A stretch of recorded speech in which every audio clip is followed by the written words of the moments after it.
been in the ECCW for close to 4 years now.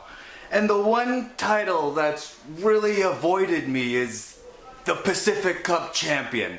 And you know what? It's not even that bothers me that much. It's really the fact that people don't believe that I can do it. And you know, I've been proving people wrong my whole entire life. And at the Pacific Cup, it's gonna be the same thing. Proving people wrong one more time. By the way, bird's the word.